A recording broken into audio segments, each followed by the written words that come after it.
ప్రజల ఆశల మీద నీళ్లు చల్లేదిగా ఉంది. ఏ ఒక్క వర్గానికి కూడా ఒక స్పష్టమైన హామీ లేదు.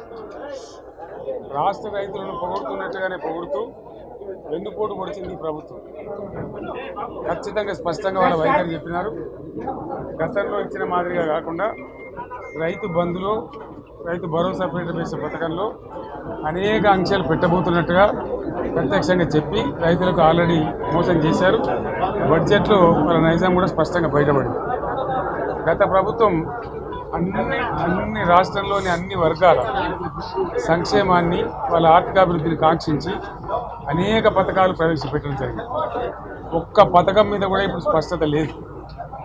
ఫర్ ఎగ్జాంపుల్, యాదవుల కోసం ఉన్నటువంటి వాళ్ళ అభివృద్ధి కోసం పెట్టినటువంటి గొర్రెల పెంపకం పథకాన్ని టోటల్గా మూసివేసినట్టుగా మనకు అర్థమవుతా ఉంది.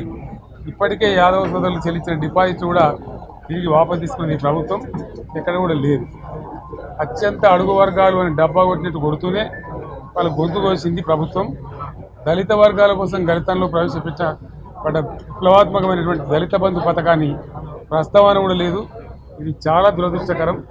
దళిత సమాజం పట్ల వీళ్ళకు ఉన్నటువంటి నిర్లక్ష్యానికి, వాళ్ళ ఫ్యూడల్ విధానానికి ఇంతకన్నా గొప్ప నిదర్శనం కూడా అవసరం లేదు. అదేవిధంగా మత్స్యకారులకు ఆ భరోసా లేదు. ఎవరికి కూడా చెప్పుకోదగ్గ భరోసా లేదు. ఇందులో విశేషం హైలైట్ ఏంటంటే, ఆర్థిక మంత్రి ప్రతి మాటను ఒత్తి ఆ డబ్బు వచ్చినప్పుడు అదేందుకు పెద్ద మహాప్రపంచ విజయంలాగా ఒత్తి చెప్పడం తప్ప కొత్తది ఏమీ లేదు. ఒత్తి పలుకులు పలకడం తప్ప కొత్తగా చెప్పింది ఏమీ లేదు. ఏ ఒక కొత్త సంక్షేమ పథకం కానీ ఏది కూడా లేదు. మహిళల పట్ల కూడా చాలా స్పష్టంగా చెప్పాల్సిన అవసరం ఉండేది. కానీ వాళ్ళు మేము 1,00,000 కోట్లు ఇస్తాం, అన్ని రుణాలు, ఆ రుణాలు వీలేదో ఇస్తున్నట్టుగా ఆల్రెడీ ఉన్న స్కీమే, నథింగ్ న్యూ అబౌట్ ఇట్, ఏమి లేదు. వెరసి ఇష్యూ యాజ్ ఏ హోల్. దురదృష్టం ఏంటంటే, చాలా బ్యాడ్ లక్ ఏంటంటే, మేము కూడా ప్రభుత్వం ఏర్పడిన తర్వాత కనీసం ఒక 6 మాసాల సమయం వాళ్ళకి ఇవ్వాలని మేము అనుకున్నాం. నేను కూడా శాసనసభకు దగ్గర రాలేదు. కానీ ఈరోజు బడ్జెట్ చూస్తే ఏ ఒక్క పాలసీ ఫార్ములేషన్ జరగలేదు. రాష్ట్రానికి సంబంధించినటువంటి ఏ ఒక్క విషయంలో కూడా ఈ అర్భక ప్రభుత్వం ఇప్పటి వరకు పాలసీ ఫార్ములేషనే చేసినట్టుగా కనపడతలేదు. వ్యవసాయం ఉంది, మాకు స్పష్టమైన అవగాహన ఉండే ఈ రాష్ట్రంలో వ్యవసాయ స్థిరీకరణ జరగాలని మేము 2 పంటలకు కూడా ఇచ్చినాం రైతు బంధు. వీళ్ళు ఎగ్గొడతామని చెప్తా ఉన్నారు. మేమేదో రైతులకు ఇచ్చిన డబ్బును దాన్ని పాడు చేసినాము, చెడగొట్టినాము, దుర్వినియోగం చేసామన్న పద్ధతిలో దురదృష్టకరమైన వ్యాఖ్యలు చేస్తూ ఉన్నారు.